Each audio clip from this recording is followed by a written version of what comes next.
ولعنۃ اللہ علی اعدائہم اجمعین من یومنا ھذا الی یوم الدین اما بعد فقد قال رسول اللہ صلی اللہ علیہ وآلہ وسلم فاطمۃ بضعۃ منی من آذاها فقد آذانی صلوات پڑھے محمد علیہ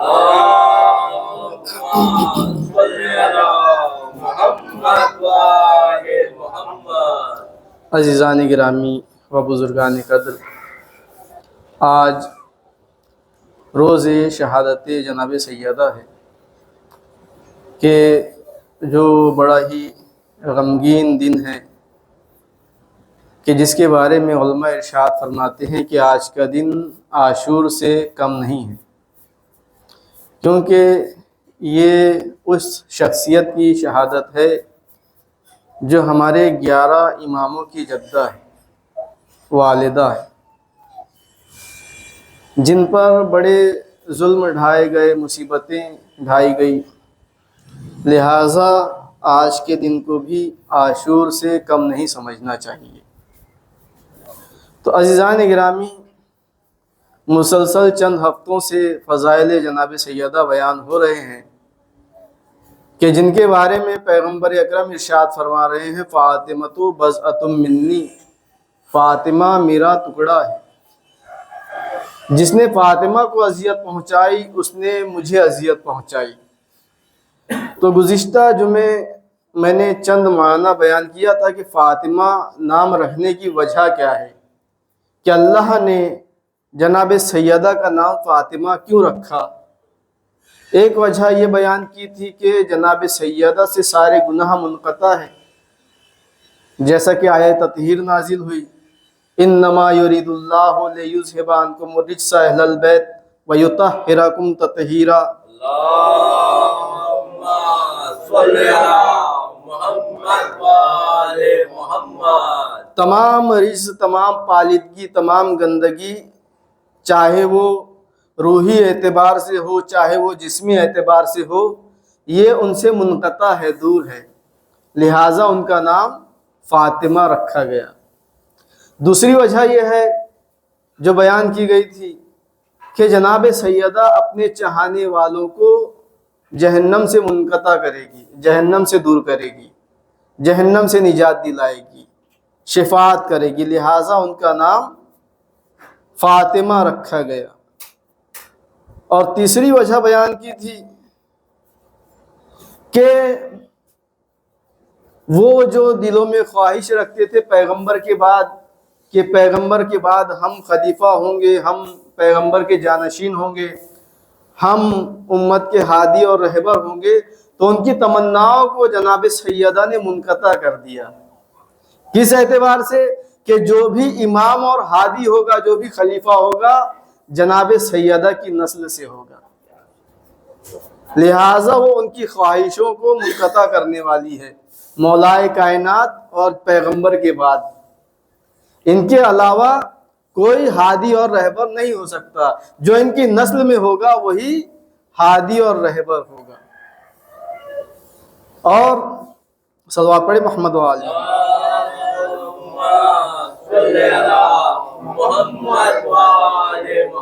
چوتھی وجہ جو بیان کی تھی فاطمہ نام رکھنے کی، وہ یہ ہے کہ ان کے فضائل، جناب سیدہ کے فضائل ہم عام انسانوں کے ذہن میں آنے سے منقطع ہے، یعنی ان کی فضیلت ایسی ہے کہ غیر معصوم شخصیت ان کے فضائل کو درک ہی نہیں کر سکتی، سمجھ ہی نہیں سکتی۔ جس طرح سے مولائے کائنات کے بارے میں پیغمبر اکرم نے ارشاد فرمایا کہ اے علی، تمہیں کوئی نہیں پہچان سکتا سوائے اللہ کے اور میرے، ایسے ہی عظمت جناب سیدہ بھی ہے کہ جناب سیدہ کو بھی کوئی نہیں پہچان سکتا سوائے اللہ کے اور جناب علی علیہ السلام کے۔ یعنی ان کے بارے میں کہا گیا، جناب سیدہ کے بارے میں، کہ اگر مولائے کائنات نہ ہوتے تو دنیا میں ان کا کوئی کفو نہ ہوتا۔ اب کفو سے مراد کیا ہے؟ کفو سے مراد صرف ہمسر ہونا نہیں ہے، شوہر ہونا نہیں ہے، کہ زوجہ اور شوہر کے اعتبار سے کفو ہونا، نہیں، دنیا میں بہت سے ایسے لوگ پائے گئے ہیں کہ لڑکی بہت زیادہ فضیلت والی ہے لیکن لڑکا اس کے اعتبار سے نہیں ملا، لیکن شادی ہو گئی، ازدواج ہو گیا، تو پھر کیا صرف اس اعتبار سے جناب سیدہ کے بارے میں ارشاد فرمایا کہ مولائے کائنات نہیں ہوتے تو ان کا کوئی کفو نہیں ہوتا؟ نہیں، یعنی جیسی فضیلت مولائے کائنات کی ہے ویسی ہی فضیلتیں جناب سیدہ کی بھی ہے، جیسے کمالات مولائے کائنات کے ہیں ویسے ہی کمالات جناب سیدہ کے بھی ہیں۔ اس اعتبار سے کہا گیا ہے کہ اگر مولائے کائنات نہ ہوتے تو جناب سیدہ کا کوئی کفو نہ ہوتا۔ صلوات پڑھیں محمد و آل محمد۔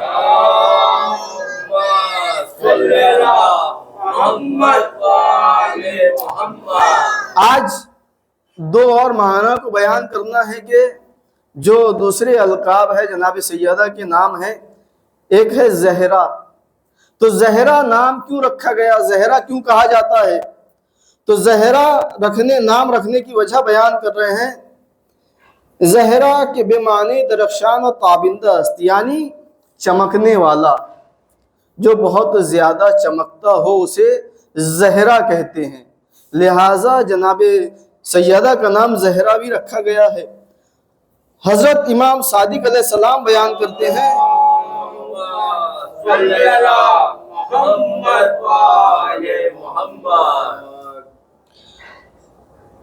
چون خداوند ایشان را نور عظمت خویش آفرید و نور ایشان تابش یافت، آسمان و زمین با نور او روشن شد۔ جب خداوند عالم نے ان کے نور کو خلق کیا تو ان کے نور سے آسمان چکا چوند ہو گیا اور ملائکہ کی آنکھیں چکا چوند ہو گئی اور ملائکہ سجدے میں گر گئے، سجدہ کرنے لگے، اور ملائکہ نے پوچھا خدایا یہ کس کا نور ہے، یہ نور کیسا ہے؟ تو خداوند بے انہا وحی نمود، خداوند عالم نے ان پر وحی کی، ان نوری از نور من است، یہ میرے نوروں میں سے ایک نور ہے کہ در آسمان خود ساکن کر دیا، میں نے اسے آسمان پر رکھا ہے۔ او را خارج من ویم از آن نور فاطمے پیشوانی خارج می کنم، اور اس نور کو، یہ نور جب دنیا میں آئے گا تو کس اعتبار سے آئے گا؟ اس نور کو میں نے پشت رسول میں رکھا ہے، وہ رسول جو تمام نبیوں سے افضل ہے، جو تمام نبیوں کا سردار ہے، جو تمام رسولوں کا سردار ہے، اس رسول کی پشت میں نے اس نور کو رکھا ہے۔ یہ ہے عظمت جناب سیدہ۔ اور ارشاد ہوتا ہے کہ یہ وہ نور ہے جس نور سے دنیا میں رہنما آنے والے ہیں، جو میرے حق کو بیان کریں گے، جو لوگوں کی ہدایت کریں گے، اور وہ میری طرف سے لوگوں پر ہادی ہوں گے اور رہبر ہوں گے۔ صلوات پڑھیں محمد و آل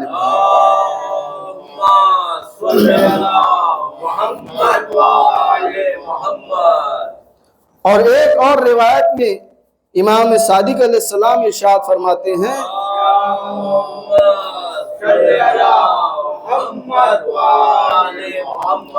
کہ کسی نے سوال کیا کہ جناب سیدہ کا نام زہرا کیوں رکھا گیا ہے؟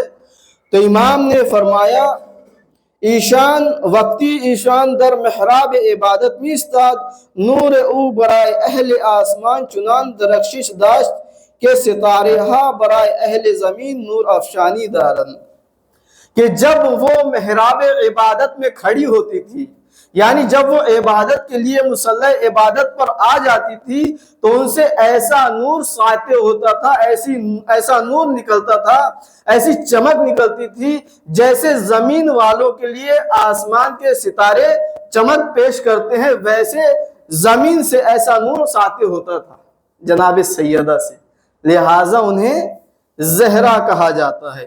یہ ایک وجہ بیان کی۔ اور ایک اور روایت میں آیا ہے کہ حضرت فاطمہ زہرا، کیوں انہیں زہرا کہا جاتا ہے؟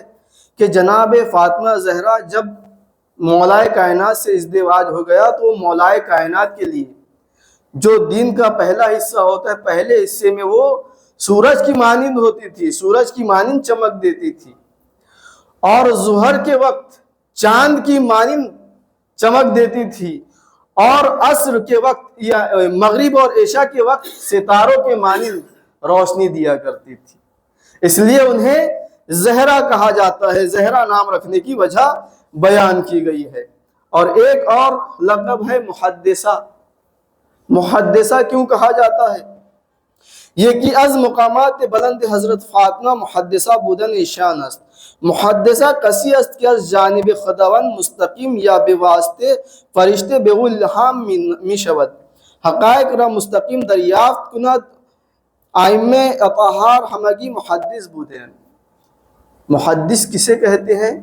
یعنی جو ڈائریکٹ اللہ تعالیٰ سے کلام کی صلاحیت رکھتا ہو، جس پر اللہ تعالیٰ وحی کرتا ہو، ایک ڈائریکٹ اور ایک انڈائریکٹ، یعنی فرشتے کے ذریعے سے۔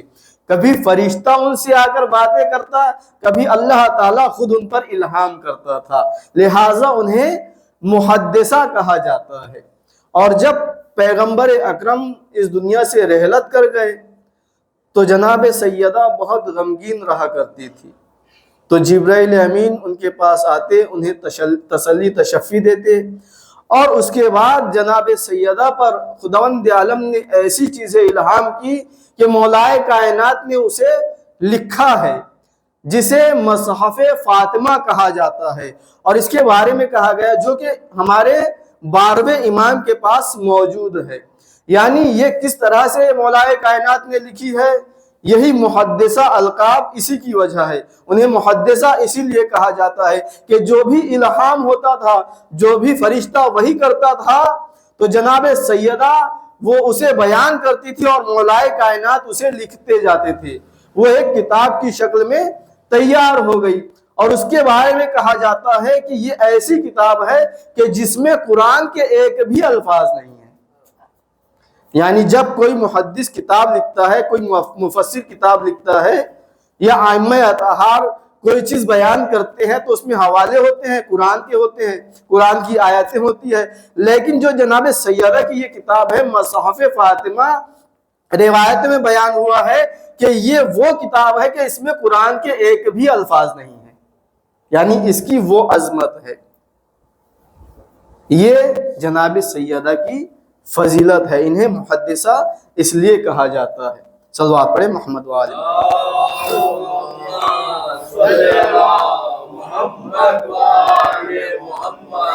عزیزان گرامی، آج روز شہادت جناب سیدہ ہے کہ جن کے بارے میں پیغمبر نے ارشاد فرمایا فاطمہ بضعۃ منی، فاطمہ میرا ٹکڑا ہے۔ میں نے بیان کیا تھا کہ پیغمبر باپ ہونے کی حیثیت سے نہیں کہہ رہے ہیں کہ فاطمہ میرا ٹکڑا ہے، اس لیے کہ خداوند عالم ارشاد فرماتا ہے وما محمد الا رسول، محمد کچھ ہے ہی نہیں سوائے رسول کے۔ یعنی یہ جو بات کرتے ہیں صرف اور صرف رسول ہونے کی حیثیت سے کرتے ہیں۔ اب یہ جو حکم دے رہے ہیں اپنی ذات کی بنا پر نہیں، بلکہ خداوند عالم کی طرف سے آئے ہوئے رہنما کی حیثیت سے کہہ رہے ہیں، اللہ تعالیٰ کی طرف سے آئے ہوئے ہادی ہونے کی بنا پر کہہ رہے ہیں۔ وما ينطق عن الهوى ان هو الا وحی یوحی، یعنی جناب حضرت محمد مصطفیٰ صلی اللہ علیہ وآلہ وسلم کی زبان پر پہرا لگا ہوا ہے۔ اب یہ جو باتیں کرتے ہیں صرف اور صرف رسول ہونے کی حیثیت سے کرتے ہیں، تو یہ کیا ارشاد فرماتے ہیں فاطمہ بضعۃ منی۔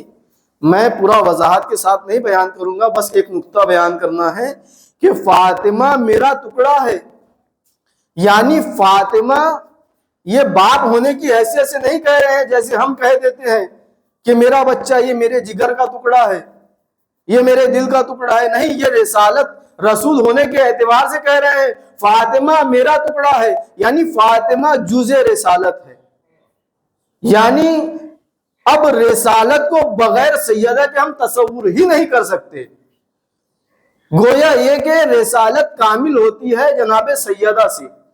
اب اگر کوئی بغیر سیدہ کے بغیر فاطمہ کے رسالت کو تصور کرے تو اس نے رسول کو رسول نہیں مانا، اس لیے کہ یہ جز رسالت ہے۔ جیسی صفت جز میں ہوتی ہے ویسی کل میں ہوتی ہے۔ میں بیان کر چکا ہوں کہ اب جناب سیدہ بھی رسول کی طرح معصوم ہے، رسول کی ہی طرح نمونہ عمل ہے، رسول کی ہی طرح ہمارے لیے ہادی بنا کر بھیجی گئی ہے۔ حد یہ ہے کہ ہمارے 11 امام یہ بیان فرماتے ہیں ہم لوگوں پر حجت ہے اور ہماری جدہ ہم پر حجت ہے، یہ فضیلت ہے ان کی۔ اب جو جناب سیدہ کو رسالت کا جز نہ مانے، یعنی اس نے جناب سیدہ کو رسول نہیں مانا۔ اور عزیزان گرامی، بعض جز ایسے ہوتے ہیں کہ اگر وہ کل میں سے ایک جز بھی کم ہو جائے تو پورا کا پورا کل باطل ہو جاتا ہے۔ مثال سے واضح کرتا ہوں، آپ نماز پڑھتے ہیں، نماز میں کچھ رکن ایسے ہیں کہ اگر اس میں سے ایک رکن بھی آپ جان بوجھ کر یا بھولے سے بھی اسے ترک کر دے تو پوری کی پوری نماز آپ کی باطل ہو جاتی ہے۔ کچھ جز ایسے ہیں، کچھ رکن ایسے ہیں، کیسے؟ جیسے تکبیرۃ الاحرام، جو سب سے پہلے آپ تکبیر کہتے ہیں نماز میں، اللہ اکبر، آپ چاہے یہ بھولے سے ترک کر دیں یا جان بوجھ کر ترک کر دیں، اب آپ کی پوری نماز باطل ہے۔ رکوع ایسا جز ہے کہ اگر آپ بھولے سے ترک کر دیں یا جان بوجھ کر، آپ کی پوری نماز باطل ہے، نہ اس کے لیے کوئی سجدہ سہو ہے، نہ نماز احتیاط ہے۔ تو کچھ جز ایسے ہوتے ہیں اگر ہم اسے کل سے علیحدہ کر لیں تو پورا کل باطل ہو جاتا ہے۔ تو یہی جناب سیدہ کی اہمیت ہے، عظمت ہے کہ ہم اگر رسالت کے جناب سیدہ کے بغیر رسالت کو تصور کرے تو رسالت مکمل ہو ہی نہیں سکتی۔ اب اگر کسی نے رسول کو رسول نہیں مانا، مکمل طور پر رسول کا اقرار نہیں کیا، رسالت کا اقرار نہیں کیا، تو وہ مسلمان نہیں کہلائے گا۔ اس لیے کہ مسلمان وہی ہوتا ہے کہ جو لا الہ الا اللہ کے ساتھ محمد الرسول اللہ بھی کہے۔ یا اگر کوئی بچہ مسلمان کے گھر میں پیدا ہوا ہے، مسلمان پیدا ہو گیا، لیکن اس کا اعتقاد رسالت پر نہیں ہے تو وہ دین اسلام سے خارج ہو جاتا ہے۔ جو دین اسلام سے خارج ہو گیا، جس نے مسلمان پیدا ہو کر اسلام کا انکار کر دیا، وہ مرتد ہو جاتا ہے۔ تو عزیزان گرامی، اب وہ مسلمان کیسے ہوں گے کہ جس نے رسول کے بعد جناب سیدہ کو صدیقہ تسلیم نہیں کیا؟ یعنی جناب سیدہ دربار میں آئی ہے، اپنا حق طلب کر رہی ہے، جناب سیدہ کے بارے میں، جن کے بارے میں پیغمبر کہہ رہے ہیں فاطمہ میرا جز ہے، یعنی جیسی صفتیں مجھ میں ہیں ویسی جناب سیدہ میں ہے۔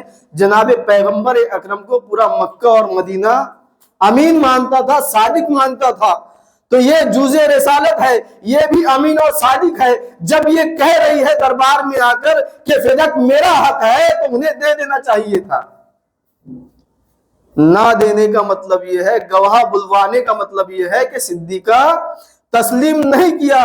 جنہوں نے جناب سیدہ کو صدیقہ تسلیم نہیں کیا، انہوں نے جناب سیدہ کو جز رسالت نہیں مانا۔ جنہوں نے جناب سیدہ کو جز رسالت نہیں مانا، انہوں نے رسول میں نقص پیدا کر دیا، رسول کی رسالت کو ناقص مانا۔ اور جو رسول کی رسالت کو نہ مانے وہ مسلمان نہیں ہو سکتا۔ جو مسلمان نہیں ہے وہ مرتد ہو جاتا ہے، مرتد واجب القتل ہو جاتا ہے۔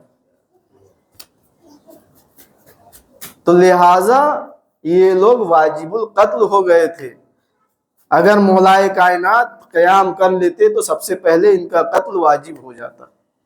لہٰذا مولائے کائنات وصیت رسول کی بنا پر خاموش تھے۔ پیغمبر نے وصیت کی تھی، یا علی آپ تلوار نہ نکالیے گا۔ تو عزیزان گرامی، آج روز شہادت ہے۔ حق طلب کرنے کے بعد بھی حق نہ دیا گیا۔ وہ روز بھی آیا کہ جناب سیدہ نے روز کی طرح اپنے بچوں کو تیار کیا۔ حسن اور حسین امام کو تیار کرتی ہیں، مسجد میں لے جاتی ہیں، اپنے شوہر ابو الحسن کے پاس چھوڑتی ہیں اور گھر تشریف لاتی ہیں۔ گھر میں آنے کے بعد جناب ام سلمہ سے کہتی ہیں، ام سلمہ میں حجرے میں جا رہی ہوں اور دیکھو جب تک میری تسبیح و تحلیل کی آوازیں آتی رہے تم سمجھنا میں اس دنیا میں موجود ہوں، اور جب تسبیح و تحلیل کی آوازیں بند ہو جائے تو سمجھنا میں اس دنیا سے رخصت ہو چکی ہوں۔ اور دیکھو ایک وصیت اور کرتی ہوں کہ جب میں حجرے میں جاؤں اور میں اس دنیا سے چلی جاؤں تو میرے بچے گھر میں آئیں گے، وہ بھوکے اور پیاسے ہوں گے، انہیں پہلے میری موت کی خبر نہ دینا، انہیں پہلے کھانا کھلا دینا۔ ہاں عزاداران مظلوم کربلا جناب سیدہ حجرے میں جاتی ہے، مشغول عبادت ہو جاتی ہے، 1 ساعت تک تسبیح و تحلیل کی آوازیں آتی رہی۔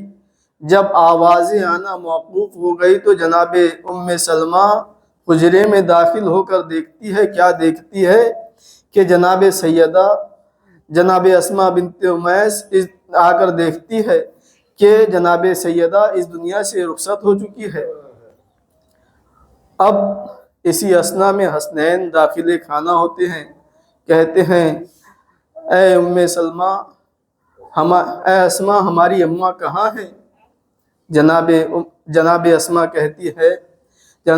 کہتی ہے میرے بچوں، اے بچوں پہلے کھانا کھا لو۔ ہاں عزاداران مظلوم کربلا حسنین کہتے ہیں اسماء کیا آپ نے کبھی دیکھا ہے کہ ہم نے اپنی والدہ کے بغیر کھانا کھایا ہو؟ پہلے ہماری ماں کو بلاؤ ہم کھانا کھا لیں گے۔ یہ کہتے کہتے حجرے میں داخل ہوتے ہیں، کیا دیکھتے ہیں کہ اماں جان اس دنیا سے رخصت ہو چکی ہے۔ ہاں عزاداروں یہ شہزادے مسجد میں آتے ہیں، ابو الحسن کو خبر دیتے ہیں، مولا کائنات یہ خبر سن کر غش کے عالم میں آ جاتے ہیں، زمین پر گر جاتے ہیں، اور جب غش سے افاقہ ہوتا ہے ایک مرتبہ گھر میں آتے ہیں، کیا دیکھا جناب سیدہ اس دنیا سے رخصت ہو چکی ہے، اور آپ کے سرہانے ایک برقع پڑھا ہوا ہے جس میں سیدہ نے وصیت کی ہے کہ ابو الحسن تم ہی مجھے کفن دینا، تم ہی مجھے غسل دینا، اور دیکھو میرے دشمنوں کو میرے جنازے میں شریک نہ ہونے دینا، اور رات کی تاریکی میں میرے جنازے کو اٹھانا۔ ہاں عزادارو جناب سیدہ کا جنازہ اٹھایا گیا، بہت کم لوگ موجود تھے، پردے کا پورا اہتمام تھا۔ میں کہوں گا یا سیدہ آپ کو پردے کا کتنا اہتمام تھا کہ آپ نے رات کی تاریکی کا اہتمام کیا، لیکن آپ کی بیٹی جناب زینب ہے، بازار شام ہے، بازار کوفہ ہے، اور آپ کی اسی بیٹی کو دیار با دیار بے مکن اور چادر پھرایا جا رہا ہے۔ اللہ لعنت اللہ علی قوم الظالمین وسیعلم الذین ظلموا ای منقلب ینقلبون۔ بسم اللہ۔